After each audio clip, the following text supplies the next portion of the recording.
On this episode of the Mompreneur Show, I am talking to Dana Malstaff. She's an incredible wife, a mother of two adorable little ones, and a business strategist, a podcaster, and author of Boss Mom, which is an incredible book. I highly encourage you to get it. And if you'd like, if you could share this show, you'll get a chance to win a copy of your own towards the end of the show. So make sure that you share it, make sure you share with your friends, and be involved in the comments, because I would love to hear what you have to ask Dana, because I mean, it's going to be a very interactive show. That's the reason it's live.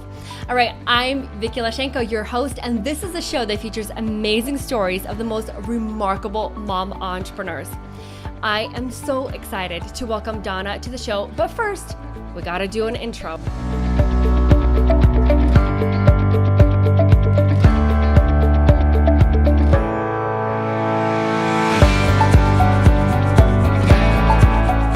Dana, welcome to the show. Hi, how you doing? Hey, good. It's so good to have you on. Oh my goodness, thank you so much for coming on. I know, this is a blast, and you're just full of energy, which makes me totally more awake than I was before I talked to you. Oh my goodness. Oh yeah, you're on the West Coast. It's a lot earlier than today. And oh my goodness, so funny, full of energy, right? But so I've been doing this since January, and every single time I get so nervous. Every time. I mean, we're live, the pressure's on, right? So Dana, we have, oh my gosh, please forgive me for mispronouncing your name. I'm so bad at this. That's okay. Normally people say Dana, so this Dana. is a whole new thing, but it's like Dana Banana. Dana Banana, I love it. Well, see, the thing is, I have a sister-in-law whose name is Anna, and so it's Dana. It's like you just put a D in it, and I have no idea what's wrong with me. Anyway. Well, if it makes you feel better, I have to add an N to my name in Siri so that Siri pronounces it correctly. So if she can't do it, you can't really fault anybody else. I love it. Thank you so much for making me feel better. Oh my goodness. Olga, thank you so much for joining us. And ladies, thank you all so much for joining us live on the Mompreneur Show. We have an incredible show coming up, and please make sure that if you have a question for Dana, please let me know in the comments below. I'm going to be monitoring them right now. And of course, I have a list of questions to ask. And if you have any fired up question that you want to ask, please do. The thing is that I was listening to podcasts. I'm a huge podcast junkie. And every time I hear a guest and I'm like, ooh, I want to ask this question, but I never got a chance because it's not live. So this is the reason that we have a live show, is for you to ask questions. So I encourage you to do so. All right. So Dana, share us your story of mompreneurship. How did you get started? At the exact same time. So when I left my job, everybody took me out partying, and we'd been trying to have kids. I was working 14-hour days. I'm a believer that stress makes all things more difficult. So they went out and got me drunk, and then I got pregnant. So I think that's generally how it works. So I pretty much joke that I became an entrepreneur and a mom within the same 24-hour period. Oh which my my husband, gosh. of course, is way too much information for people, but that's okay. We're all adults. You know what, hun? I love how real you are. So, you say it how it is. You don't sugarcoat anything. And so I love that about you. Well, so I found myself in this space trying to grow and start a business while also trying to figure out this whole mom thing, even just being pregnant, not even being having a baby yet. Yeah. And I've always been a very driven person. Mm-hmm. And so I knew I wanted to be really, really good at being a parent and really, really good at being an entrepreneur. It's a very scary space to figure out both when you have no idea. There's no amount of books, there's no amount of podcasts, there's no amount of conversations you can have that actually prepares you it's like saying, oh, well, just go up to the top of this cliff and then just don't look down when you jump off. Put your feet, they'll give you all the right directions, all the right advice, and you still get up to the top and you're like, what the hell am I doing? Because it's the experience for yourself, the emotions, the hormones is scary. So in both situations, entrepreneurship and parenthood. Yes. And so I basically found myself in this space where I didn't want to be a stay-at-home mom. I thought maybe that made me a bad mom. I wanted to be a good mom, but I wanted to, it was hard to figure out. It felt like there were these two sides to me. And interesting.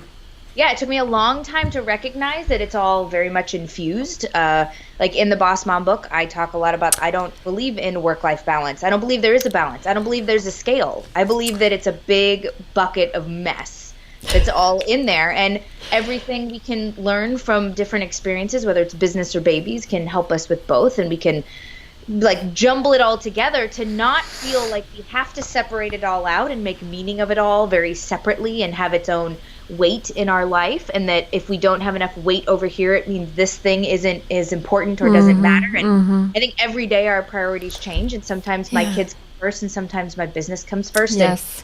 And recognizing that was a better way for me to live in a place without guilt and being able to be better and I think thrive better as a mom and entrepreneur. That's what prompted to write the book. That's what prompted creating the Boss Mom community, and now is a very fastly growing sort of movement and space and business is all around that idea. We say on Instagram, we say no judgment, just dance parties. I love that, and I love your dance parties. Goodness gracious, so awesome. Oh, wait till the retreat. We have a whole thing. Planned. So, I'm so excited for your retreat. Goodness gracious, I want to come. But let's talk about that in a bit. But so let's go back a little bit. Danielle Robert says, "Amen, preach." Danielle, thank you so much. Yes, this is what the show's all about, and this is what Dana. I'm serious. Like, this is incredible to have you on because you keep it real. Okay, let's go back a little bit and talk about so you were pregnant while building your business, and you know what? I have to do this again. This is exactly what you're talking about in this book. I love how you put the two and two together, like growing a baby and / growing a business. Like, it's amazing. I love the concept of your book. So going back, when you found out you were pregnant, you were building your business. What were the first services? Like, what was the first thing that you did when you were still pregnant with your first baby? Yeah, well, I think like most people, I was trying to figure out what my brand was. I think a lot of times we say, oh, I want to do this thing, this task, this something, or I have this purpose I want to put out into the world. But then you go out into the world and you're like, everybody's already doing something. Yes. Oh my gosh. What can I do? And it's a soul searching, I think. And when you're pregnant and you've got hormones coursing, it's an even deeper soul searching that I think involves probably more crying. Yeah. And believe me, you can't start a business or have babies without crying. So if you're going to try it, you're going to be miserable. Just let it flow. Like, turn on the notebook and just cry it out, you know? Oh my because you need to, like, emotionally, I have found that the more in tune we are with how close we are. Like, that's why I talk about your business being your baby. Like, the more in tune we are with the fact that that's a part of us, that when it flourishes, we flourishes. When it seems overwhelming, we feel overwhelmed. Yeah. Like, our kids go through every single emotion every single day. And so do we, because we're attached to them in ways we can never really describe. But you have to just own it. Like, stop fighting it. Just own it. And so a lot of what I did was that soul searching while I was pregnant with my son was figuring out what was my brand, what am I doing, starting to build my website and starting to figure out my logo and talk to people and go out and, leverage the connections I already had was the only way I actually got real business in that learning phase, was going back to people I already knew and saying, let's work together. Like, you already know me because I don't have a brand to stand on. So you already know me. So good. How can you connect me, or how can you do that? And having something there so in the background I could be figuring out what on earth I am and who I am and what I'm doing and what that means. But it was a lot. It was a lot of figuring stuff out. And then when I had my daughter, I was writing the Boss Mom book the last 3 months of being pregnant, and then the first 3 months of her being born. There was a lot of soul searching there too, because the Boss Mom brand was being born. So with both babies, I mean, the hard part about hormones and being uncomfortable when you're pregnant is that it's hard. Because you're got all these hormones and you're pregnant, but it's also this time where you get to like dig in deep to the important stuff. And there is, I've been using this phrase like go deep or go home, because I used to say go big or go home, but I'm in this place where unless you get super, super close, like cuddle up tight, go to sleep with it every night, hang out, like listen to it, be attentive to it, like what your brand is and what you care about and what you stand for as a parent and an entrepreneur, like that's the people that do that are the people that have brands that are just killer, and that people like hop on board and say, I want to be your champion because you're close with it. It's your baby. So how do you do that? How do you go deep or go home? How can I get really uncomfortable. Okay, so I mean, brainstorming's uncomfortable. So when we go, I had this good brainstorming session, or I had this like get real with myself session, and I wrote some stuff down, that's called note taking. That's not called getting real. Like, you have to start asking yourself the questions, or even better, get with somebody that you feel vulnerable enough with. I was just at an event this past weekend called Sex, Love, Desire, Untamed. Oh, wow. Oh, wait, is that, who's that by? Oh, it's Elizabeth. Yeah, Dialto. Yes, Elizabeth Dialto. Yes. So I went to her event. I had no idea about it. One of my good friends that I just met at the Thrive conference, Samantha, I guess good friends from the last week. Right, awesome. Me. I was like, I've never been. I'm going to totally do it. Yeah. Some from my team messaged me and they're like, I saw this on your calendar. What on earth is it you're going to? And it was like tribal dancing. They blindfolded us. But that's the space where I felt completely uncomfortable. Yeah. But that's how you know you're digging deeper, is if you feel really uncomfortable. I think that's a good space. When you have that like thing in your throat where it's like, it doesn't matter what you say next, you feel like you might cry because what you say next, you're scared to say out loud. That's when you know you've got to something. When you're scared that what you're going to do, how you're going to be judged for, or you're going to judge yourself for, or you're going to find something out about yourself that you didn't really want yourself or the world to know, like, that's the cleansing stuff that gets you closer to who you are. Because if you don't feel super confident about standing up for something, then you're not going to feel super confident when you talk about it, when you connect people, when you bring everybody together. And your tribe thrives off of your energy and confidence about what you care about. And that's how they band together. That's very, very interesting. Very interesting. So go to where you feel uncomfortable. That's really interesting.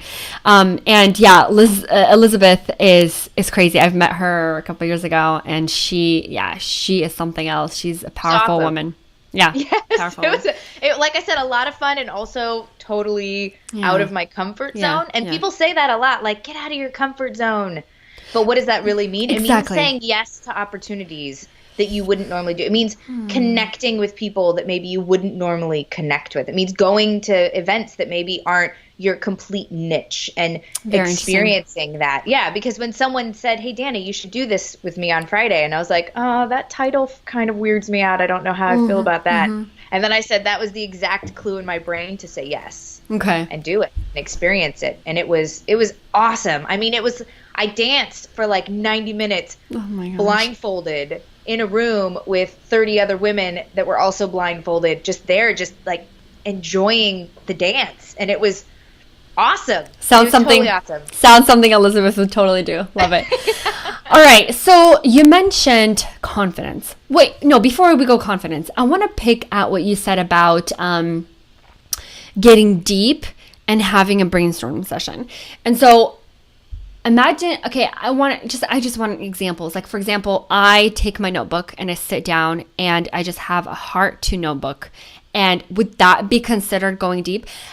You know, the reason I'm asking is because we're like always on our phone. We're in the line at the grocery store. We kill time by being on the phone. We have a second, to wait for someone or something. We're on the phone like all the time. And I've been catching myself doing that all the time. And I'm like, oh my gosh, I'm not letting my brain to think. Like, all the ideas are born out of thinking. Like, we're remodeling our house. And so I've been sanding, like, never do that. Oh my gosh, just hire a crew. And I'm like, honey, we could just do this by ourselves. I mean, what? It's just sanding and like patching holes.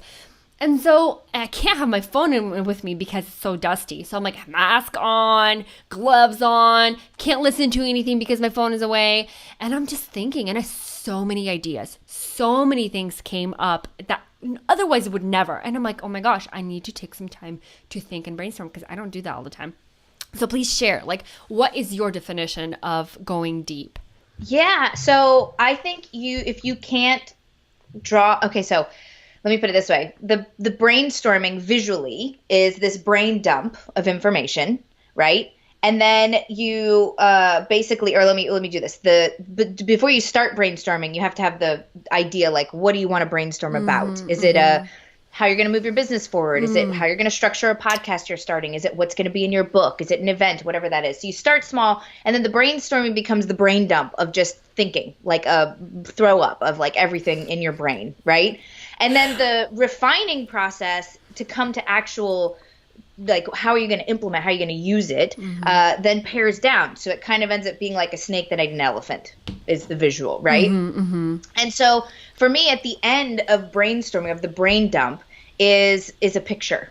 I love pictures. And so like when I go to events, I'll show you, like this was from the Thrive event. I don't take notes. I take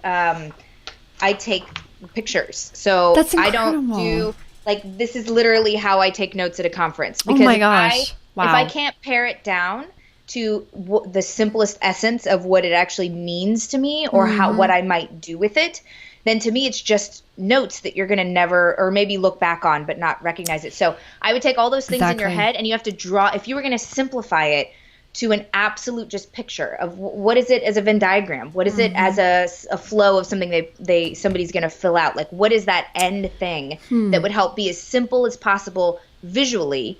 To me, that helps you dig deep to go, for instance, I was in journalism school. So while everybody had to write 15-page essays about a book, my entire grade was about paring an entire book down to one paragraph, writing the back of that book, like writing the one headline for that article. So every word to me matters. And to me, words have lots of different meaning and wonderfulness. So to me, the brainstorming is throwing it all out there while you're thinking, while you've got your mask on.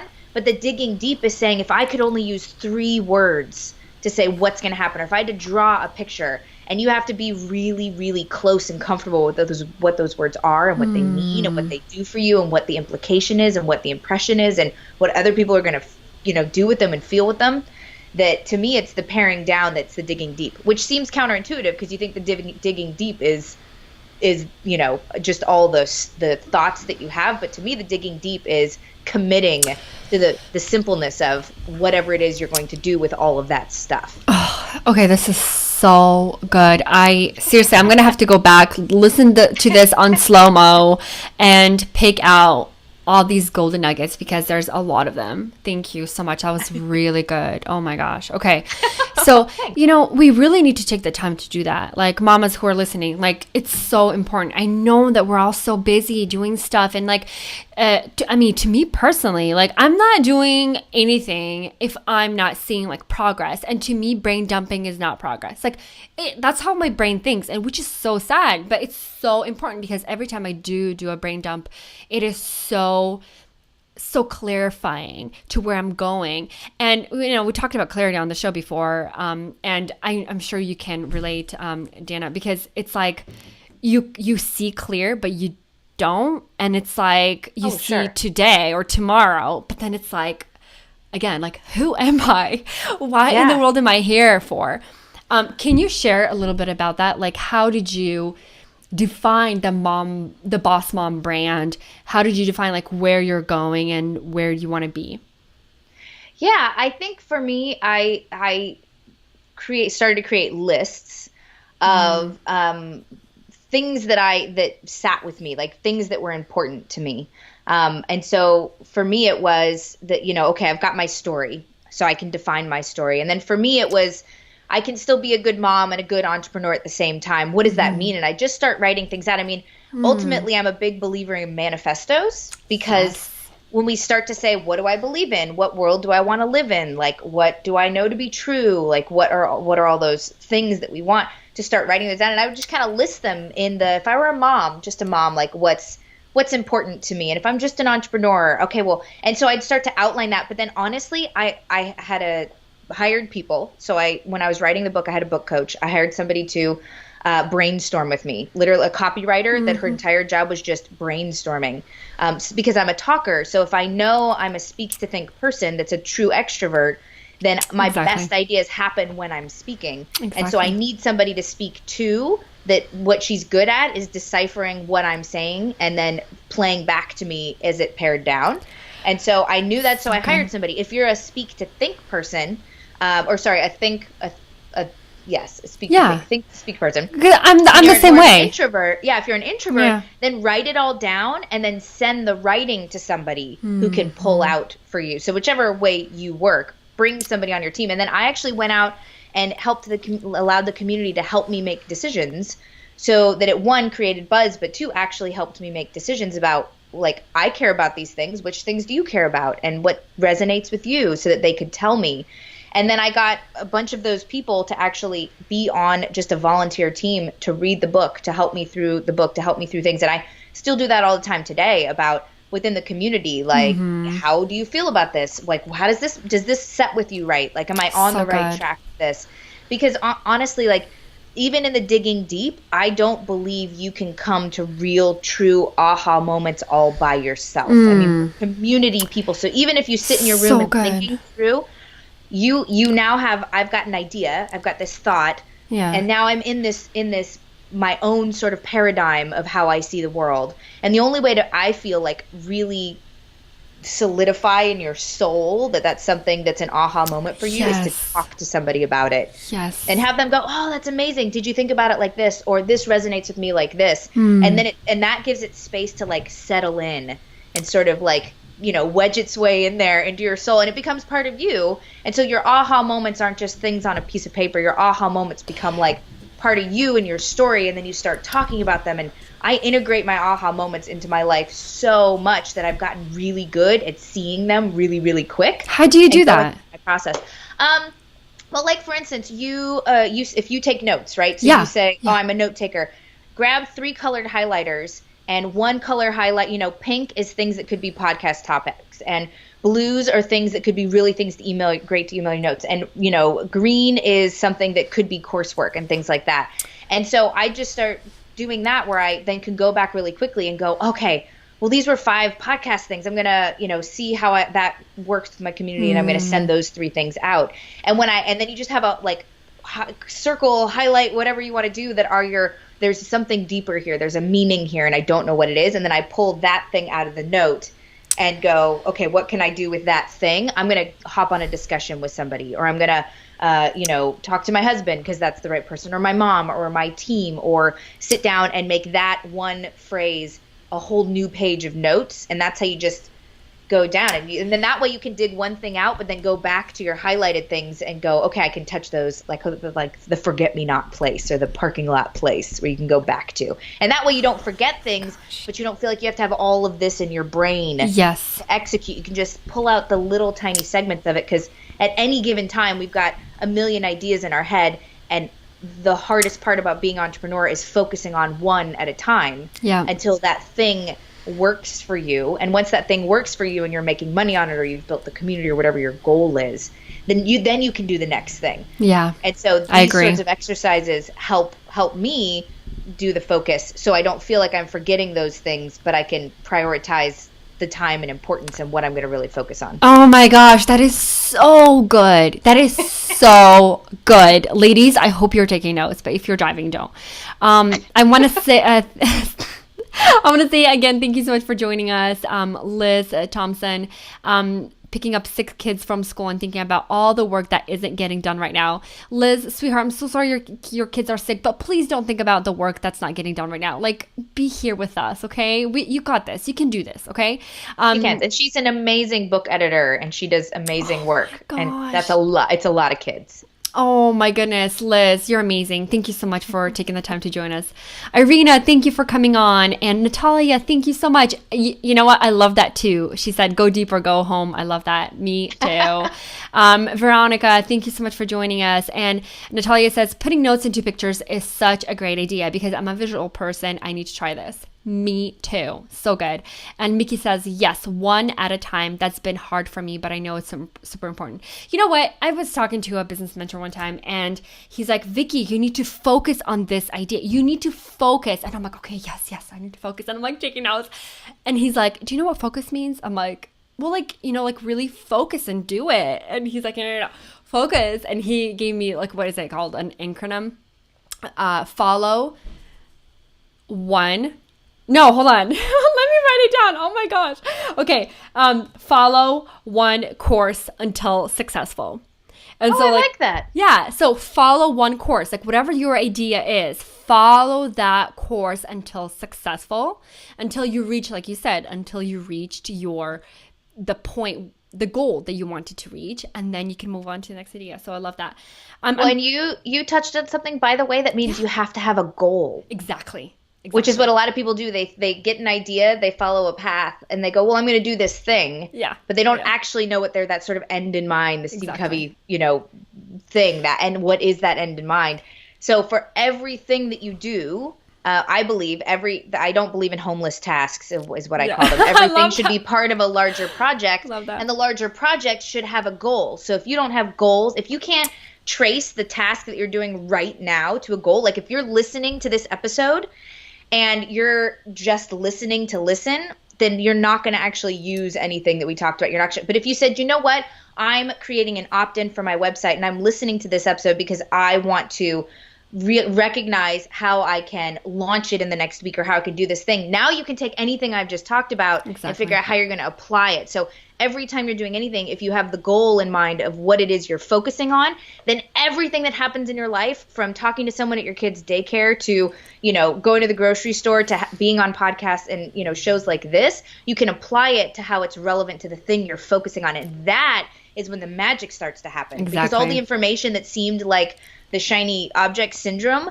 becomes just food for the focus that you have and for the goal that you're trying to get to. But if you don't know what that goal is, then it's hard to understand how all the stuff that happens in your world is relative and relevant to that goal. So good. So good. And ladies, while we're listening, while you're here, let me know what your goal is. Like, what is your goal for the next week? I mean, if it's a long-term goal, month, a year, let me know in the comments. I would absolutely love to hear and give you a shout out. Deanna, back to you. So, okay, this is so good. Like, this is so good. And like, not only am I like inspired and pumped up, but like, we can take what you just shared with us and apply it to whatever goal that you're working on. And by the way, ladies, I'm still waiting on those goals. So let's move on and talk about confidence. Goodness gracious. Okay. Like, you exude confidence. Like, you think of Dana Malstaff, you think confidence. Really? Yeah. I think silly, ridiculous. I don't know. There's a ton of other words I would say before confidence. But here's the thing. So there's confidence. I'm confident in what I believe in. I also just have come to a place in my life. I've literally birthed babies. That's a lot, right? Yeah. And messed up a ton and done things that are work and don't work and all those things. I honestly don't care what people think. I think there's a little bit, not of of apathy, because I listen to everybody I talk to and believe everything everybody says to me is valuable. So I value every single person. I just don't care if somebody doesn't resonate with me. That's fine, because there's somebody out there that will. Exactly. I don't need to try to be that person. And so the second I became comfortable with just me being me, and that's going to work for some people and it's not going to work for other people, and I stopped trying to be liked by everybody or have a brand or a thing that's liked by everybody, it's very liberating. And I think that allows me to, like you said, you were like, Dana, you're being so real. And I was like, how does everybody else act? Yeah. Because, I mean, honestly, the me keeping secrets, when we talk about go deep or go home, me keeping secrets about the fact that if you go this way with the camera, my office is a total mess. That doesn't make me any worse of a person. It doesn't mean that all of the things I've achieved in the Boss Mom brand or in my life no longer count because that part of my office is a total disaster. That's okay. For me, that doesn't change me or who I am. So the confidence you talk about is honestly just me being really comfy with me. And a lot of that has to do with me sharing a lot of who I am. And over time recognizing that doesn't make me any less of who I am.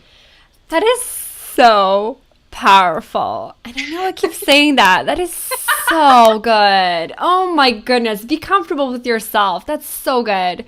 And I want to go back to our live audience. Liz and Miki agree that you're a rock star.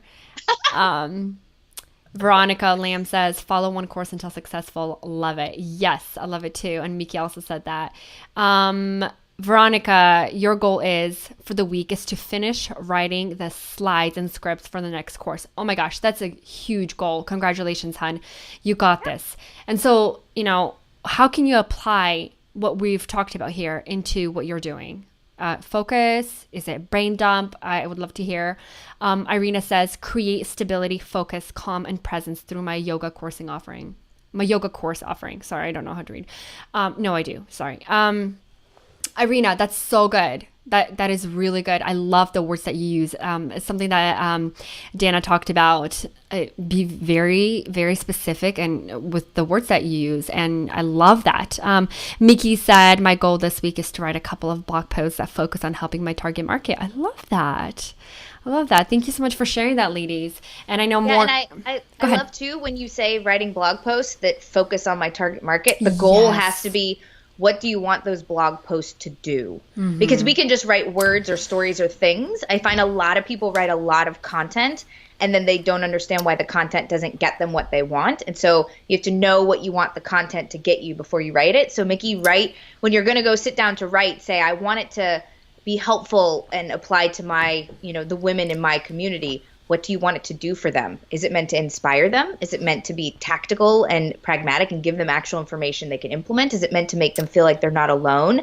And understanding what the goal of the actual content is helps you recognize if what you're writing will reach that goal. So at the end of it, you can go, wow, I didn't just write 1,000 words. I wrote 1,000 words. They're going to do this particular thing for my community. And then once you know that, it makes it so much easier to actually share it out, because now that you know what you wanted it to do, your sales content or your share content becomes focused on the thing that you want that transformation to be. Exactly. So, hey, feeling like you're totally alone and alienated and wanting to find that courage to do A, B, and C, my blog post is going to help you do that. And please share it out to anybody else that needs that thing as well. So our content becomes very purposeful. I'm so happy you shared this because, when I was just starting out in 2012, I would, write stuff that's good stuff. And I'm like, oh, why isn't anybody reading it? And the problem was, and I see this very often, is we write content not for a target market, but for our peers.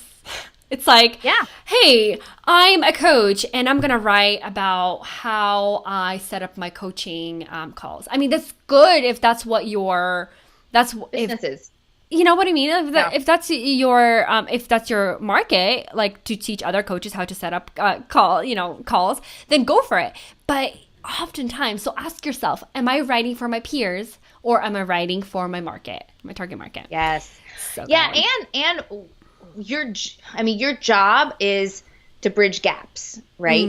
Is the things that people can do on their own, and the life or the transformation or the world they want to live in is over here, and what you're doing helps them get closer. So look at it and go, is what I'm doing bridging the gap? And in order to know if you're bridging the gap, you have to know what's on one side of where they are and what's on the other side. So it's so funny to me when people go to release something and they go to write copy for their sales page and they're like, I just don't know what to put on the sales page.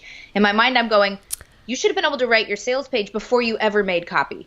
Because if you don't know where people are and their frustrations and the problems and the life that they want or the things that they want, and then what you're creating helps lessen that and creates this really stable bridge that they're pumped to run across, then how do you know that what you're creating actually works? Like, you got to know those things first. And that's the copy that you use, is everything you do should be bridging a gap. So you got to know what's on one side of the bridge and what's on the other. And be able to vocalize that. And you get really confident about, like I said, go out and just talk about it. I did the podcast last week.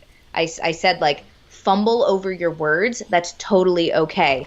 Because saying it out loud and the fumbling that you do, it's like practicing anything, a language, musical instrument, math, anything. You fumble until one day you just stop fumbling. But if you never say it out loud because you're scared you're not confident, then you're never going to be confident. Like, I literally go back to podcast episodes I've recorded or been on from a year ago, and I'm like, wow, could we get them to take that down?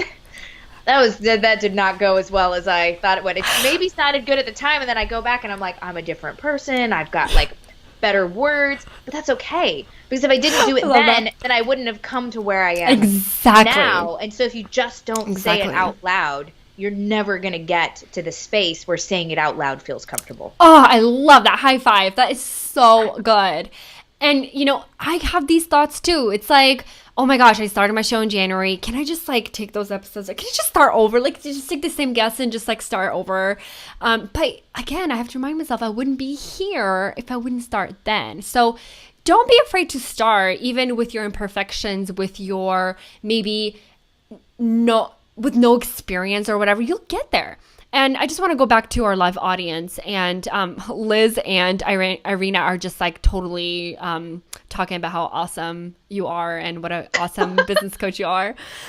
Kelsey said, that is the single greatest thing you've taught me, Dana, to have a point behind everything I do and create. Love that. Kevin says, my goal this week is to get our founder story told on 3 parents, mompreneur related communities. She's a mompreneur. I'm not, but I can still share, right? Yes, Kevin, you can still share. So lots of aha moments here and lots of yeses, exclamation points. And I love that. Ladies, thank you so much for being here. And we're coming to an end, but I have so many questions to ask you. So, like really quick, I really want to ask you about your book. And you said it took you 6 months to write it. It's absolutely insanely amazing. And thank you. Ladies, if you don't have this book, I would love for you to win it. Just let me know if you want to win it. Make sure you share this this episode. Facebook makes it so easy to share, right? Just click share. And get a copy of this book. It's amazing. So how did you write it? What was your process like? I did mind mapping first. So what's the idea, which was not actually the Boss Mom idea originally, but it spawned that idea. So you basically, when you brainstorm, look for trends. And the trend that I found was guilt, was trying to figure out how to make things work when you don't have time, when you don't have you've got babies. Like you go and listen to a podcast and they're like, oh, well, just batch your day and spend 8 hours doing this. And I'm like, yeah, I don't know what world actually the very first Periscope I ever did was I heard John Lee Dumas talked about his morning ritual on the Art of Epic Wellness podcast. And I got a Periscope and I was like, all right, let's be honest here. He like, and I know John, so it's funny now to be like, I totally did this Periscope being like, okay, yeah, real people in the real world, I'm sorry, do not have time for this amazing ritual where you're like, he's brushing his body to like release endorphins, and then he goes for a mandatory 30-minute run. And I was like, yeah, it does not happen in my world. And so it's very clear that in this process of writing this book that I had to, like, it became the trend was that we do things differently and I feel differently and I have more things going on in my life than just being a wife or a woman and an entrepreneur or any of those things. I also have this other thing that's really big about being a parent. And so it was the brainstorming, figuring all that out, and then taking that whole thing. I had this big sheet of paper on the wall, taking all of those words out and saying, okay, now I'm going to pull out the things that are important, narrow down the list. Okay, now I'm going to put it in an order of what makes sense in that order. And then I sat on that outline for a couple weeks of I'd put it on index cards where each topic was on an index card, and I'd rearrange them to see if putting them in any other order made me think differently or made me see it differently, until I finally, for like a whole week, would go in the same, like the order that made sense. And it just kept going back to that order and going back to that order. And that's how I decided how I was going to do the book. And then I just went in then and tackled each part of that in its own and worked through it, and just had goals for writing every day and gave myself grace when that didn't go the way I wanted to, but just got back on the horse and kept doing it. And you get into a groove. I ended up having to rewrite a good portion of, or rework a good portion of the first half of the book because I was a much better writer for the second half. Wow. And my editor came back and was like, yeah, your second half is awesome and playful and you have a lot more jokes. Could you do that to the first half? Wow. Because so you also give yourself that time and space to go back and tweak things. Cool. And I would go through and be like, oh yeah, this joke is coming up, or this idea, or I didn't do it this way because I was scared to put myself out there in this space. I'm going to add that in. And then that way both ends of the book really felt like it was part of one book. And just giving yourself to that process, and then having somebody or some group that holds you accountable to that. Very, very cool. Very interesting. Did you write it like in Google Docs, or did you use Scrivener, or? So I actually use Google Docs, but I would totally use Scrivener or something else in the future is what I'd recommend. There's some good online tools that actually like track the words you're writing and things like that. Sometimes AppSumo has things that you can buy. So I would recommend that, just because organizing with Word was not as easy as I think it could be in a lot of other tools. So I would definitely recommend some kind of tool. Very cool. Very cool. And Dana, I want to talk about your retreat. Yeah. So when is it happening? Who's it for? What's it going to be like? Yeah, so it is happening January 27th and 28th, which is a Friday and a Saturday here in San Diego. And it's for, we actually have some non-moms yet, but it's for basically women who, a lot of them are moms, but are in that nurture space where they're not just building a business because they want to make money. They're building a business because there's this thing inside of them where they have to create, they have to grow, they have to nurture. And they also want to do it in a way that feels good, and going out into some of the normal spaces is scary because it feels salesy, it feels pushy, it feels uncomfortable, and they're not doing it. So creating this really safe space is important in the Boss Mom community. But it's I also have a hard time going to conferences, because even though I love them, because I had said this before we came online, I get I have an inspirational level where once I get past that, I'm actually burnt out of inspiration. And after the 20th speaker, you're like, oh my God, if I don't implement something, I'm going to explode from inspiration, and then I'm going to be depressed because it's like a sugar high. You get this sugar high, and then you get home and you're like, I don't have time to do all these things. Exactly. There's all these amazing people, and oh my God, I'm just going to go take a nap and then watch, Netflix binge because, and eat French fries. So it's a space where we don't do that. It's a space that's very much like mastermind. As much time as we go up and teach, we even more time go and implement. And we don't have speakers. We have facilitators at each table. So each table of 8 women are going to be able to have a space and they deal with more than one facilitator throughout the 2 days to really implement. And the idea is that we're setting up your plan for 2017. So what you want to do. So it's how are you going to grow your community? How are you going to automate? How are you going to, what content are you going to create? What's your editorial? What's your social media? All those things. We're not going to say, it's not going to be like, I'm going to do this 3 times a day. I'm going to do that. But it's setting the goal, setting the plan, setting the focus, so that when you go home, you literally have a notebook that is filled out, that is your kind of business plan for the following year, this 2017 year, that you can work on. And it also helps you know exactly where you need more help. So that when you leave, I'm not promising to solve all of your problems. That's impossible to do in 2 days. Of course. But at the end of it, we can really clearly go, what you need is somebody who's going to help you do A, B, and C, which is really important, because a lot of times we go out to get help and we don't know who we need, what we need. And we end up honestly spending money in places that could be really great at what they do, but is lost on us because we're not ready for it. Exactly. I love that. And I love that you're giving that space and creating that space for entrepreneurs to come together and to actually do the work, because I get high on inspiration too. That's such a really, really good metaphor. And then when you come home, you really, first you have to come back down to earth from all that inspiration, and then you have to create that time to make it happen. And so I love that. And I can envision myself just creating that plan, handing it off to a business manager. Take care of this, and that you know what I mean, and do what you're best at. So where can we find more about this retreat? Yeah, it's just boss-mom.com/retreat.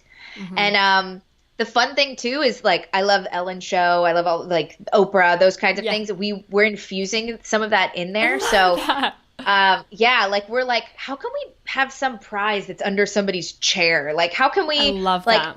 We're having it where people that are putting things in the swag bag, where one person it's like the golden ticket, right? Where it's something different than everybody else's. How can we have a whole raffle side where I have my lawyer is giving away a whole trademark package. We have a website package. We have a logo design package. We have a book editing package.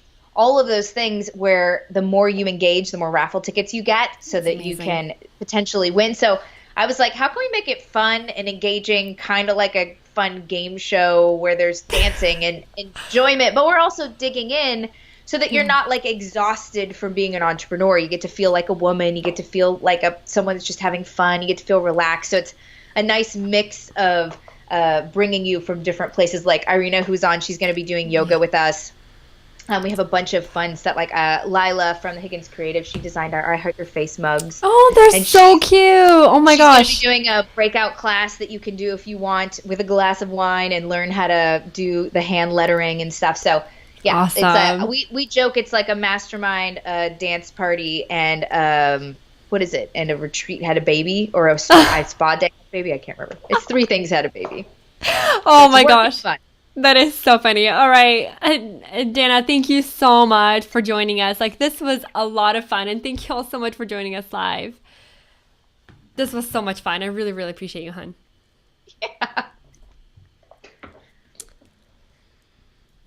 All right. Thank you so much for joining us live on the Mompreneur Show that happens live every single Monday, 10 a.m. Pacific, 1 p.m. Eastern. I really appreciate you ladies for joining. This was so much fun. Thank you so much for all your kind words, for your engagement, for your questions. This has been a ton of fun. To find out more about Dana, please go to boss-mom.com. And I love how that rhymes. boss-mom.com, and learn more about her and her retreat. By the way, Dana, we didn't talk about this, but her community on Facebook is incredible. So make sure you check that out as well. And last but not least, check out her book, Boss Mom, on Amazon. And Yuli, I'm going to go through the comments, ladies, and pick one of you as a winner if you don't have the book yet. If you do, I would love to get a name for a friend of yours, business bestie doesn't, and send her this book. It's amazing. All right. Thank you again so much for joining us. For more episodes just like this, go on to mompreneurshow.com, where you'll find lots of great episodes just like this, dating back from January. They're all amazing. And then if you want to learn more about mompreneurship, it's all there, and I really hope that you'll be inspired, encouraged, and educated. All right, I'll see you next Monday at 10 a.m. Pacific, 1 p.m. Eastern, right here on Facebook Live. Talk to you later.